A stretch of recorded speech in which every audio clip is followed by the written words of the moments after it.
Hello, everyone. Thank you so much again for being here today. We have up on stage some true pioneers in the area of blockchain development, particularly in the area of layer 1 blockchain development. And so super excited to introduce these fine gentlemen. We have Illia Polosukhin, who is the co-founder of Near Protocol. We have Sekniqi, who is the COO and co-founder of Ava Labs. We have Silvio Micali, co-founder of Algorand, and Anatoly Yakovenko, co-founder of Solana Labs.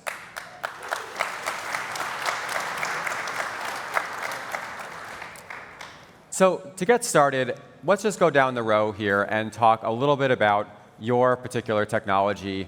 Talk a little bit about what makes it unique, a few features that distinguish it from competitor blockchains out there. Go ahead. Sure, yeah. I think Near kind of focuses on two main things. How do we build something that is really simple to build and use for kind of normal users and normal developers? And how do we scale beyond what kind of one single machine can do?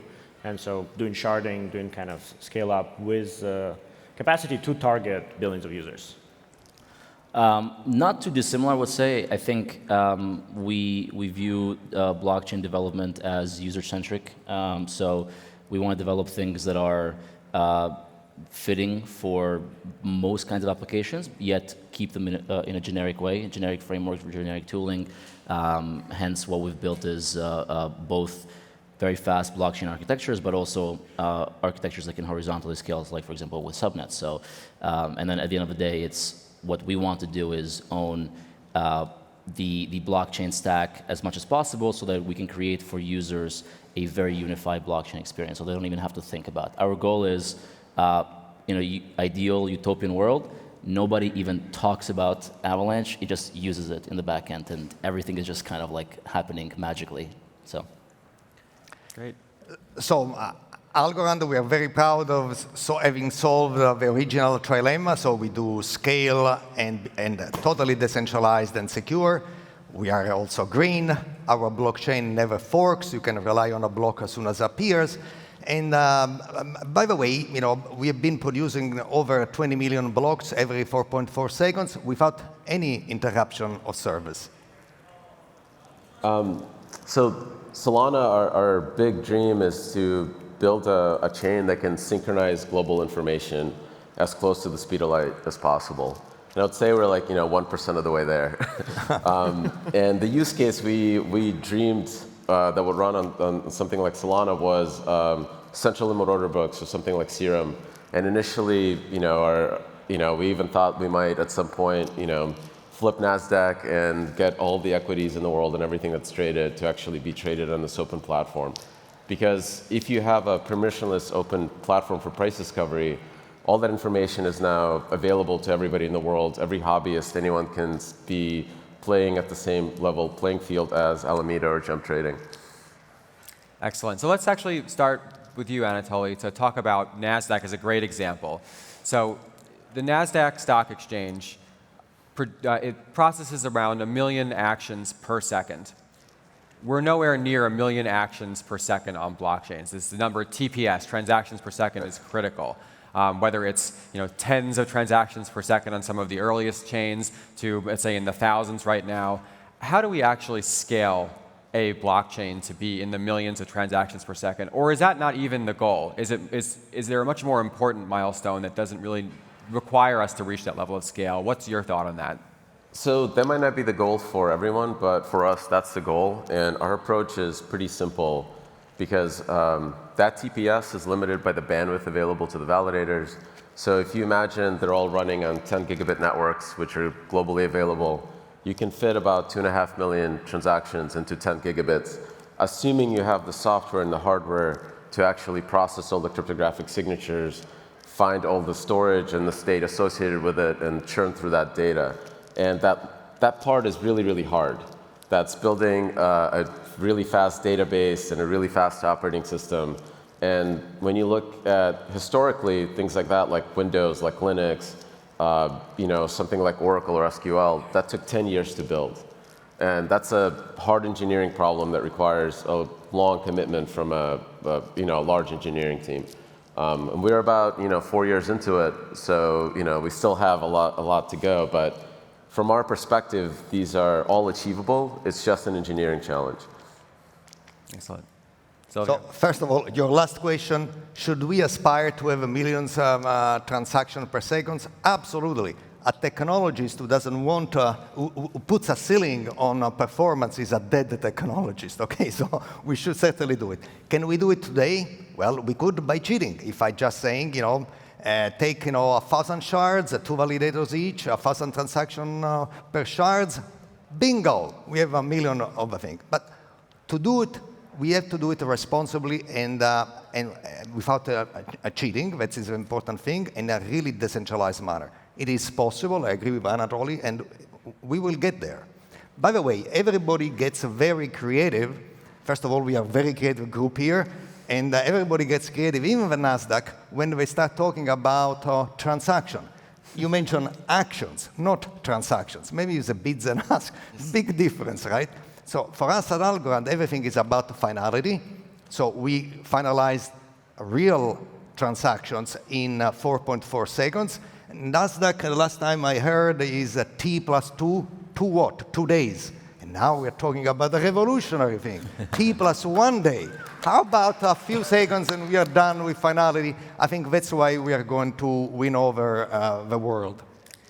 You're right. It's not an apples to oranges comparison between the instant final settlement of blockchain and while we have these great centralized exchanges out there that can process many transactions per second, but then a settlement system that might take 1, 2, or 3 days. And to your earlier point, we don't want to end up with 1,000 different shards with 1,000 messages per second, call it 1 million, but they can't talk to each other at all. That's also not the goal here at all.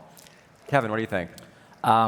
Yeah, I think Silvio and Anatoly pretty much nailed a lot of the main points here. So a decentralized blockchain is just a database that is replicated, right? It's a system where we can interact with information stored on it and do meaningful things with it. We should not aim to establish any sort of ceiling whatsoever to these meaningful interactions. But of course, the decentralization definition, it's more of an art than a science. Defining decentralization is really more of an art. Like, it's a flavor. And it feels like the more we rush towards increasing that ceiling, the more we end up creating systems that are very centralized because very few entities can run these sort of systems. So you have to play a very slow game of building better algorithms, better infrastructure, slowly over time to ingest all of the demand without sort of perturbing too much the decentralization aspect of it. So it's very undefined, right? It's very more art than anything else. But generally speaking, there should not be a ceiling whatsoever, as long as we are not hurting ultimately the user interaction. So we can create very esoteric types of operating systems that are potentially extremely fast, but nobody can program in them. They're going to be completely useless. Right. So we want to build things that are very, very useful, that stay, quote unquote decentralized, and I put it on quotes because again, it's not mathematically defined, while also incrementing speed and operation, everything with clever algorithms and with the new hardware that comes along every year. So that's the goal, I think. For sure. Illia? Yeah, just to add actually on Anatoly's and Silvio's point, the transactions per second should be kind of transaction finalized per second. Sure. Because you can actually process right now 1 million transactions per second and then take, for example, 7 days to finalize them like some rollups do. Right. And so really it's, the question of how fast you can put kind of processing through and everybody knows that this has actually been achieved. And so in NASDAQ is it's kind of actually, I wanted to look up and see what is the actual processing power that is there, because there's no actual spec on what that is lately. But going beyond that, we kind of, to add to Kevin's point, users don't care. Users will just want to come, use the applications, not pay insane fees, ideally not pay anything, and achieve the values they're trying to achieve. And so as we're doing all this work, it's really important to kind of keep it under the hood, right? Continue building the experience that is consistent while iterating and innovating on the technologies underneath. And that's like a lot of ways kind of trying to use this approach everywhere we can, right? So I want to follow up on 2 questions based on things that were said. So first, Kevin talked about what is a blockchain really? It's a decentralized database that's replicable and we can track the state, it's transparent. When is it appropriate? Here's a very fundamental question. When is it appropriate to use a blockchain as opposed to a normal centralized database technology? What kinds of applications do you think, let's say, aren't something that we should put on blockchains? Or should we aspire to put basically all of the application states and actions that exist out there, everything from financial applications all the way up through games and everything in between on blockchains? This is for anyone. So for me, Web3 is about low switching cost. It's not actually, decentralization is a tool to achieve low switching costs, right? We living in a world of Web2 where, if you want to leave Facebook, you're not able to. If you want to, leave your bank, it's actually super complicated. If you want to leave like Time Warner Cable, similar. And so what we're trying to achieve in Web3 is ability to switch really easily, which promotes competition, which promotes kind of build out of innovation and kind of pushes all of us pretty much to continue innovating as well. And to achieve that, right, pretty much you can think of like if there's an app, what are the things you need to do to offer low switching costs, right? If it's a game, well, if your assets are kind of on-chain, then people can switch, people can trade, people can do all kinds of things. If they're not, if they're in a centralized database, then like the entity that built the game controlling it. Now, maybe the graphics, right, and other stuff is not that important and does not need to live on chain. And so generally, it's anything that's kind of involved multi-party, that is marketplace, that is kind of interacts and where user should be owning this, not the developer, not the kind of whoever runs the operator, but anyone who actually like puts it in or interacts with it. And so like any use case, which pretty much everyone has some piece of that in their system, should be going on chain. And then you can still build a lot of infrastructure around it, which means that user can switch to another one at any time. We're singularly focused on this idea of global price discovery, and I think it applies to almost everything that we do in the digital space. Right now, like most everything that how the web is monetized goes through some ad exchange. So when you open a website, your identity is vectorized, and then your pixels are sold in an ad exchange, and somebody buys them, and that ad is displayed. If you have new business models that don't depend on ads, like NFTs, you can then build social networks where folks and communities inside those networks trade those NFTs, and the platform can make money without serving any ads, without stealing anyone's data, and not using an ad exchange at all.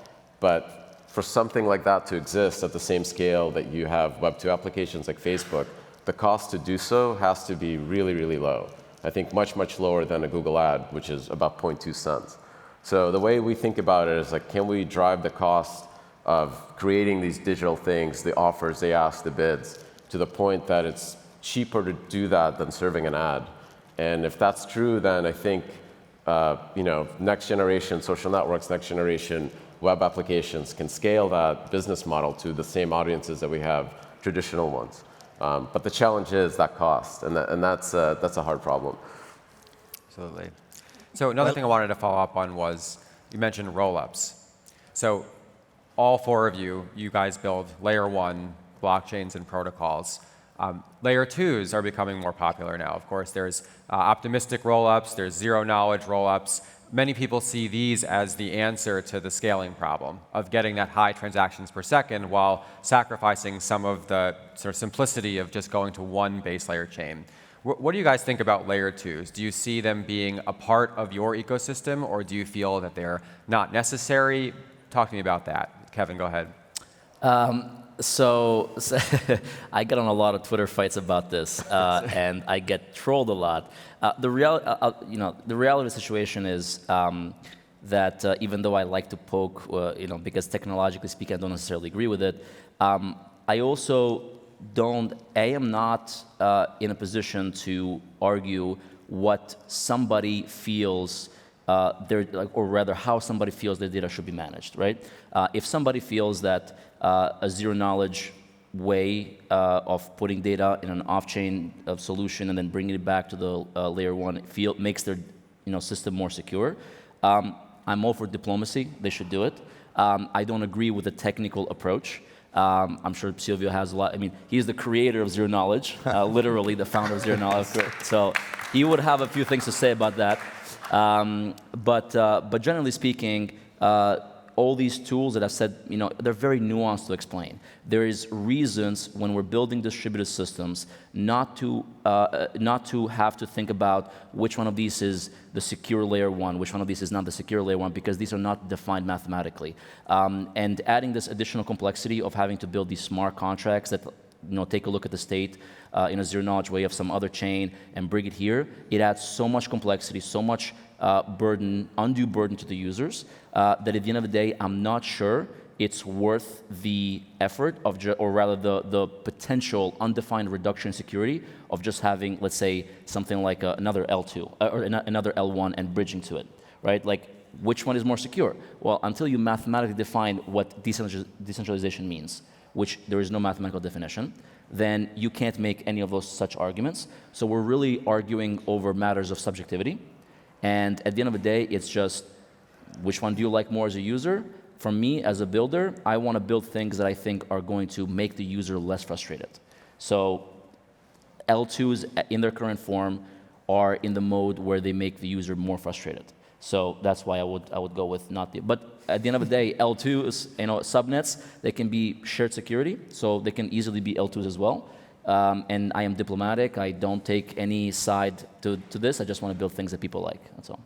Well, I think it's interesting. We haven't really defined exactly what decentralized means. We haven't quite defined what scalability really means here. And with that, subjectivity results in different solutions, which is okay. We're definitely in an exploring time right now, trying to figure out what's going to actually work, what are users going to care about, what are developers going to want to develop on. But you're right, there's a lot of heated debates on social media about this exact topic. But I think there are two things that we can optimize for.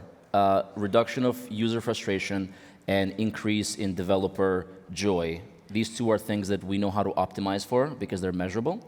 So technology should be around those two things, I think. Totally agree. 𝗲𝗲𝗀, I'm very much in favor of layer one smart contracts for a variety of reasons, because they are actually Cedar layer one, which is the most secure layer in every blockchain, and everybody knows what it means. So there is no danger that I hire somebody to write a layer two smart contract for doing X, somebody hires somebody else for doing the right smart contract, a layer two for doing the same X, and the two of them don't talk to each other. But if you do it at layer one, they will guarantee to talk to each other. So we spend a lot of time to do it right, and we are now happy to announce that we are feature complete in our layer one smart contracts. And in my opinion, at least 80% of whatever the need for smart contract is in Algorand, we could do it at layer one. But there is always something more esoteric, something which is extremely computational intensive, something that it is going to take an enormous amount of memory. And therefore, we are also looking to develop a layer two. Our layer two will be like our consensus, rather different, and but it's going to be very different for whatever everybody else interprets right now for layer two. So I think we do need a layer two, but we should, as much as we can, we should do a layer one. And if I may want to say, previously, should we use a centralized database? Sure, if you want to maintain the status quo, if you want to keep people in the darkness. That is a technological barrier. If we break, as we are committed to do all of here in the stage, to really make decentralization available to everybody, there is no damn reason to use a centralized database for anything. That is the main way in which we are going to exclude people. Because a central database tells you suddenly that you don't belong. And why don't you belong? That is a no-no for me. If you like fairness, if you like transparency, if you like common knowledge, there is no reason that we should handle anything by centralized database. They are only to perpetuate power that is already entrenched and concentrated on the hands of a few. not for us. I mean, I don't fully, like, for example, let's say Harvard University wants to maintain the transcripts of the students, right? It doesn't fully make sense for them to store everything in public blockchain, Like they missed, because they are the owner of the data and the attestation of it, it makes sense for them to store it and then just provide these attestations to the users in a public protocol, in a public communication. Illia, I agree with you, but given you mentioned zero knowledge, there are ways in which you can have your cake and eat it too. Because insofar that, sure, we know when to publish things, you can have privacy. But the notion that you can prove data about yourself to one of our students who work very hard, coming from abroad, at great expense, to graduate from MIT, and when MIT is about to tell you whether or not he or she has graduated, no. You can keep the privacy, but if I graduated, I want to prove it to the world. So, I mean, yeah, yes, I'm exaggerating. There is always a little a sliver of database, but if when things are done properly, there should be nothing that stops us for provably sharing the truth with the rest of the world. And that goes to the fact of what is decentralization. That's what I'm saying. It's more about kind of switching costs and ability to prove things, which means you want to have sometimes authenticated data structure without having decentralized, but then you're still able to prove, you're still able to communicate and work together. So I think this is going back, like we really need to define what we say when we say decentralization, because like it's too easy to get into this like, hey, let's decentralize everything. But then you still have RPC nodes, you still have wallets, which are points of centralization, but they're easy to switch from. There's the cost of switching from one RPC node to another is zero. Cost from switching from one wallet to another is zero. Even though they are centralized, but you have options, you have ability to switch. And that's, for me, that's what decentralization is, right? Like similarly, how we produce blocks, we have lots of centralized computers that are doing it, but the switching cost is low, right? Any one of them can go offline and the network will continue working. And so I think like defining more decentralization around the switching cost parameters is important. So I think the question here, I want something you can say that earlier about composability. I want to go back to that for a second. Sorry? Composability. Yeah. About if you have just layer 2 applications, for example, they might not be able to compose well with each other, and that's a problem, as opposed to if everything's happening on one chain. Another way to achieve composability is through backwards compatibility with existing smart contracts, for example. So let's talk about the Ethereum virtual machine. So at a high level, should there be a standard that everyone agrees on for smart contracts, for the development of smart contracts, for the language we use to develop them? Should we continue to sort of separate and innovate that way? Why did each of you choose to, for example, develop or not develop EVM compatibility with your chains? So, Solana is not EVM compatible, and that choice was really because the use case we're building for is this idea of, a NASDAQ that nobody owns. And EVM is not designed for that kind of performance. So we simply didn't prioritize or try to build for that. And it turned out to be actually a great choice because engineers are naturally curious, so when you give them new tools, they'll try them and learn them, and they discover new ways of building things. And that allowed the Solana community to kind of build its own group of folks like Armani, like Paul, that are building amazing tools, amazing applications, and are really their own. It's their own group of people. And that's been, I think, kind of probably the strongest engine for growth in Solana has been this new independent group of engineers. Yeah, I must say that I agree with Anatoly, and let me go a step farther even. Nothing can be more pernicious than premature standardization. We are now seeing incredible progress, and everything is improving so fast, which is a very bad idea to start standardizing now. I believe in diversity, in gender, in races, and yes, in technology. So the fact that we somehow coalesce of an initial group of technology is stifling. We don't want to get there. I really believe that we should have different blockchains with different technology, And we should allow our assets to go very easily and safely from blockchain to blockchain where it can be served better. That's what we want to do, not to somehow a uniform where everybody is equal. Everybody has to be better at something than somebody else, and the assets should be able to go around. Frankly, always try to be compatible, because what is the reason? So, this chain has a lot of assets. I want to be compatible with that chain. Let me be clear.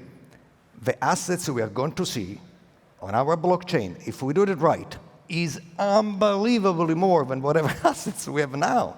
And so, and to do that, we should not try to emulate one particular blockchain or not. We should develop our own brand, our own strength, and everybody is going to be great at something, and that is going to be a much better world, provided that we let, interoperability be done right directly from chain to chain, and not to some mediators that, to facilitate some shaky bridges that nobody wants to go through.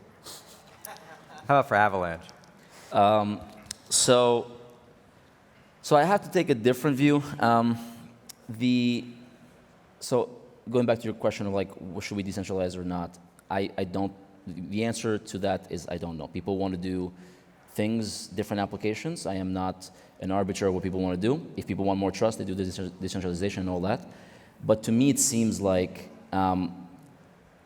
forcing, or rather going the path of not having standards. It's just creating an incredible amount of pain. Imagine, for example, if we built the internet by an HTTP standard, CSS, they're terrible. They're absolutely awful. Like JavaScript, even though I love Brendan, it is not the best language to develop in, but it's the standard.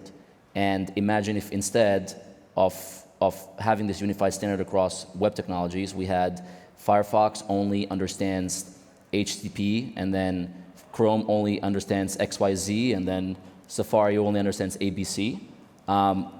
You would have to develop across multiple standards, across multiple different browser ecosystems, rather than just one unified experience.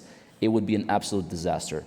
It is terrible, the current infrastructure, but it is good enough to get things done, and it just gets kind of improved over time. Going to the blockchain version, EVM is not also the best standard at all, but it is, it's not just, I'm not saying this ideologically, I'm just literally saying this empirically speaking. Every technology goes towards a rapid but bad standardization, and then you just kind of deal with the consequences later on. And this is probably what needs to happen for blockchain space as well. Everybody moves to the EVM. It's not the best, but we'll deal with the consequences later on. At least developers will have unified experiences across all blockchains. Users will have very unified tooling across all blockchains, not like Phantom for Solana, it doesn't work for EVM. No, you have MetaMask for EVM, doesn't work for Solana. Like, what the hell is this? It's just complete mess. So, yeah, it sucks, but it's the lesser of the two evils. So standardize fast, and then deal with the consequences later on, because then everything just kind of falls into place. Empirically speaking, this happened in the OS era, in the phone era, in the web era, in pretty much every era where there were different technologies and they had some sort of a communication standard. It always happened where the communication standard was rapidly ossified, even though it was far from perfect. And experimentation at this stage, 12 years after we started all this experiment, I don't know what we're doing. Like, just ossify already. Just get it done, and then just proceed with building tooling on top of it. And Nir has a pretty innovative approach to this. Why don't you talk about that? Yeah, so we're developers, right? We tried to build on Ethereum a few things before we launched Nir. And EVM is very has a lot of drawbacks. And building developer experiences, right? It's was paramount that you open up the platform, right? You want, back in 2018, there was probably a few thousand developers in Solidity. Right now, it's maybe 10,000 in the world. We're talking about, 10 million, 20 million JavaScript developers. We're talking about, Rust, which is probably the language that, growing really rapidly. There's probably hundreds of thousands of people who are learning it one way or another. We're talking about Go. There's tons of languages. There's tons of platforms. And so for us, it was important to offer pretty much the kind of most generic way for people to run stuff, right? Like what Near really is underneath is a way to run your microservices with a database. Like that's as simplest as that. And your microservice can be written in anything that you want. And so Rust obviously being kind of more secure, just better language for kind of financial applications, for blockchain applications. And so that's been one of the first things. But we do have offered JavaScript-like compilation. There's more languages coming. I think there's 2 or 3 other languages supported now. And then because of this generic architecture, you can take existing EVM code, right? The actual piece of the code that is run inside Ethereum and just run it as a service on Near. And so we have Aurora, which is an example of this, where you just literally run a whole container, which is whole Ethereum chain, as just as one smart contract on Near. And this is where the kind of sharding underneath is able to shuffle it, give it performance, allocate a whole shard if needed for the whole contract. And so from this perspective, what we want to build is this ability for developers to build what they want, what they need, in the language they want, right? And then more and more kind of SDKs and languages are being launched. And then on top of it, you want to build experience for the user, right? I mean, the point that hey, this wallet doesn't work with this wallet doesn't work with this is very valid, right? So on Near, again, because of the architecture, you can make MetaMask work for Near. You can make Phantom Wallet with Solana account to work on Near as well. It's all possible, and Aurora been kind of showcasing that, and there's actually experiments to running other wallets as well. So kind of at the end, I think what we're trying to offer is the most generic computational platform, and then offer developers ways to build new experiences and both support existing experiences that have been proven with billions of dollars. I think the thing about EVM with all the personally me not wanting to build for it, but at the same time it has whatever, a few $100 billion of assets being proven out, both EVM itself and the smart contracts in it. And you cannot dismiss that. And so with that, let's offer kind of the most generic thing. Let's attract all the developers. We need a lot more developers. All of us are looking for developers constantly, right? This is the most kind of scarce resource in this space. Us too. Us too. Exactly. Yes. And so we need to offer as much flexibility for developers and then kind of hide this blockchain from users. They don't really care. Yeah, similar. I mean, we take a similar approach at Avalanche as well. So you can actually build generic virtual machines for any of the subnets, WASM, whatever you have. Just purely speaking from an empirical perspective, it seems like EVM is nobody comes to us and says, "Hey, we want to launch a subnet with anything else besides the EVM support." It just seems to be the standard. And again, we want to support we have our own personal opinion on what is better and what isn't. But to us, it's whatever you want to do. It's, if you want to do EVM, then, EVM is the way to go. So as each of your ecosystems becomes more successful, more users, more developers, more assets and liquidity, there's the flip side of that, which is that it fragments the space of liquidity more between each of your 4 ecosystems. Do you think this necessitates a multi-chain world where we need to have bridging between these different blockchains, these different protocols? Or is it okay for these islands to form? Or maybe another question is, do you think it's going to be a little bit of a winner-takes-all type scenario between them? What do you guys think? Anatoly? I mean, in theory, Solana, if it becomes the engine of price discovery for the world, will make FTX be an application on top of Solana, right? So it's kind of competitive with every exchange out there. But in practice, I think it's really, really hard to achieve that. And you will have people that want to use different things for different reasons, which may be even as simple as the language that the docs are written in is more localized to their market.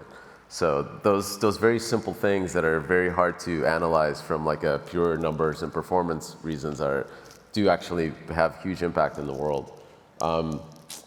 I think we'll probably be in a multi-chain world because these technologies are not the same as a browser or a mobile phone that consumers hold in their hand. They're back-end systems. And for a developer, it may be a pain to build for 2 or 3 back-end systems, but they can do it. All of us as engineers have had that experience. So, but for an application that needs to deploy to 1 million users, they're going to build for the dominant consumer devices, which is going to be an iOS, Android, the browser. And there, it's very, very hard to be in a very large multi-chain world. You end up with something very dominant very quickly. Yeah. If there should be one blockchain and it's Algorand, okay. But in reality, we should expect more. Why? Because it is not easy but possible to be good at many things. But it's very hard to be great at a lot of things. And I believe that greatness is a human aspiration and a technology aspiration for all of us. And therefore, it is only natural that you are great at something and somebody else is great at something else. And we should expect, if we put our effort and we really achieve great things, that there is going to be a multi-chain world. In fact, only when there is a static, I guess that is going to be a single chain. So not 6,000 blockchains, but a dozen or two, yes, I do expect that. But because of this, in my opinion, it is also important that we take care now to establish this interoperability with these chains, because otherwise, if good bridges, decentralized bridges, I think that when you talk directly blockchain to blockchain without any mediator, there is no fragmentation. I think that we are all united, and we all have our sweet spot and niche, no matter how large, area of competence. And we really want to have a world in which we can fluctuate, our needs going visit all of our blockchains, the same way that we all take planes and go around the world in different countries for having different experience in different food, different architecture, different culture, music, right? I mean, what is this? I don't really believe that it's going to be a winner-take-all, and actually it's going to be better for the world to keep a level of competition, but we do need this flexibility of exploring each other's goodies and having the best of all worlds. So let me ask one last question here with the time we have left, which is, what is one killer application or maybe technological improvement that you're most excited about in terms of the future success of your ecosystem? I think for us, it's interesting to see pretty much as mass adoption is happening, right? As millions of users are joining through applications like 𝗬𝗲𝗀 and others, social applications, that people want kind of stability, right? And so we see stablecoin probably being one of the killer applications, which is kind of interesting for that all the blockchains end up with kind of focusing on stablecoins. But overall, that is something that is easy to communicate to people. It reduces this risk and kind of fear that people have, right? And it's able to start moving people to actually, receive salary in it, transact, and things like that. And so we see kind of in the Near system and broader in the Web3, a lot more kind of this technologies popping up and experimenting and seeing what will work. And so kind of that's, I think, is an interesting shift which has happened over the past year as kind of we're growing to actually actual mass adoption, right? Millions of users who are actually trying to use this. There's actually a lot, and I think they're coming to age slowly now as I guess global reach starts becoming more and more possible. But I think maybe one that I would be highlighting right now is something that seems simple in hindsight, but it wasn't so obvious in the early days of blockchain, which is that the killer application is US dollars in the hands of everybody globally in their hands without having to go through any bank. And that's a very powerful thing. I get to have a bunch of US dollars. I am anywhere in the world. I'm in India. I am in Europe. I have my own custodied wallet, self-custodied wallet. I get a bunch of US dollars in it, stables. I can now use that US dollars to pay locally. I can use the US dollars to put them in a savings account on Aave and get yield. It's personal banking, but done literally peer-to-peer. So now you can build insurance products. You can build lending products that are all peer-to-peer, much more efficient at pricing than the current model. And this is, I think, coming to age slowly now. We're not quite there yet, but it's obvious in hindsight, even though it wasn't so obvious early on with Bitcoin, because like the first thing was, oh, you know, digital gold or something like that, which is not necessarily super useful.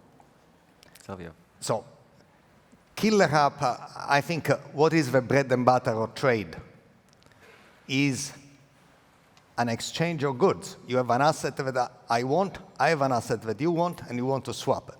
We are very happy to deliver atomic swap by means of a single transaction at layer 1 in 4.24 seconds now, in 2.5 seconds at the end of this quarter, and at a fraction of a cent in cost. That, I think, is really the killer app. Whether not only stable coins or whatever is the assets, that, in my opinion, is so basic of commerce, this elementary thing, that ought to be the killer app for anybody. In terms of technology, and we are developing a lot of new technology which is going to become available at the end of this quarter. But one is this decentralized bridge, which I believe is really the solution to the fragmentation problem. I think that's what we want to be. The world is disaggregating. I see blockchains. We can unite the world, but they need to unite themselves first of all. And so decentralized bridge, remember, that right now are not safe.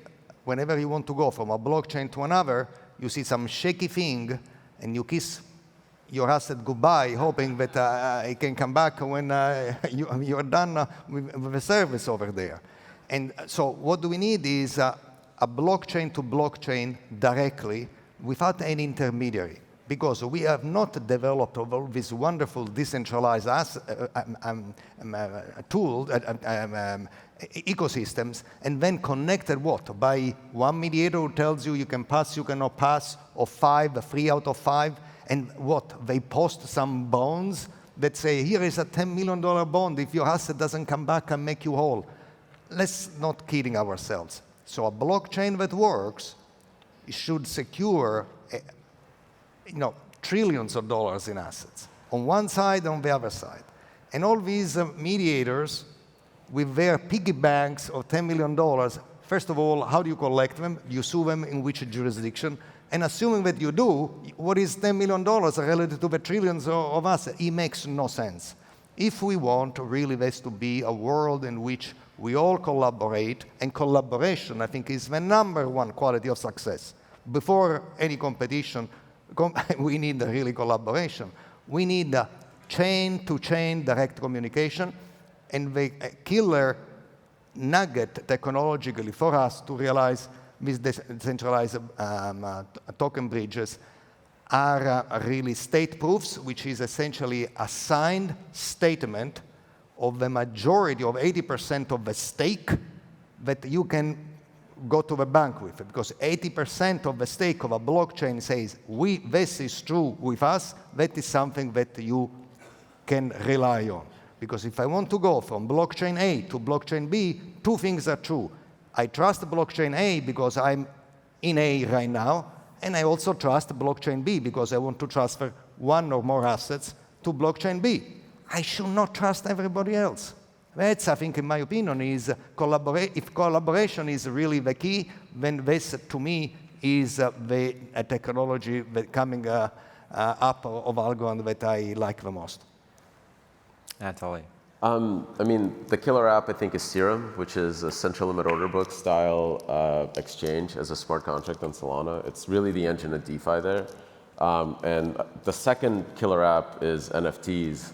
So growth-wise, there's been, I think, 5% growth of NFTs on Solana per week, which is kind of insane. I think over 2 million people hold and move these things around on a monthly basis. And that's just been wild to watch. And I think the really powerful thing about these things is that the next Marvel, the next Disney will be organically built out of an NFT set.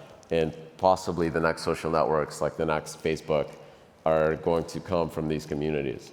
And these are all being built without, truly organically, without any plan or intent. You see these communities form simply because it's a bunch of people all over the world that now have access to cryptography and can coordinate their decision making through that. But their identity and personality is all in this kind of silly picture. And it's a really powerful and simple thing. Amazing. All right, Illia, Kevin, Silvio, Anatoly, thanks for all the work you're doing and for being here. Let's give them a round of applause. Thank you so much. Thank you.